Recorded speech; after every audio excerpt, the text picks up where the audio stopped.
I bet you didn't know the Texas Chainsaw Massacre is based off true events. I am Bubba Sawyer, but you may know me as Leatherface.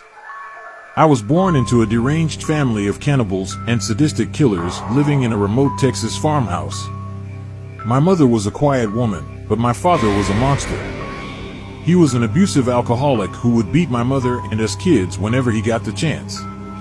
As a child, I was always fascinated with the animals that my father would bring home to slaughter.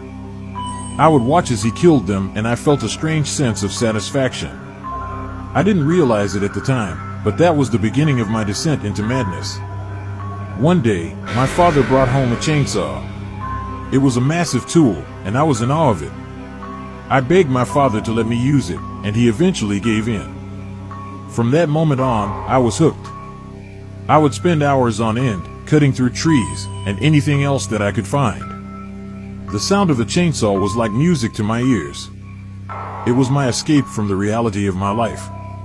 But it wasn't until my father died that I truly lost my mind. I inherited his house, and I turned it into my own personal slaughterhouse. I would lure people in and kill them using my trusty chainsaw to do the deed. The screams of my victims were like a symphony to me. One day, a man named Kirk entered my home to barter for gas. I attacked him with a hammer, killing him. A woman named Pam came in after him. She found my living room strewn with human and animal bones. I grabbed her, impaled her on a meat hook, and dismembered Kirk's body with my chainsaw as Pam watched. Jerry came looking for them both.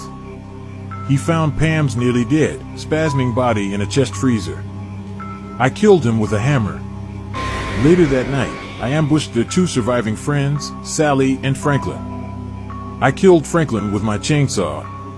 I captured Sally and brought her back to the house. We tried to include Grandpa in murdering her with a hammer, but Grandpa's grip was weak, and he kept dropping the hammer repeatedly. Sally broke free and ran onto our road in front of our house, pursued by my family. The truck driver attacks me with a large wrench, injuring me, and escaped on foot. Sally, covered in blood, flags down a passing pickup truck and climbs into the bed, narrowly escaping me. I was so angry I let her get away. My family won't be happy about this.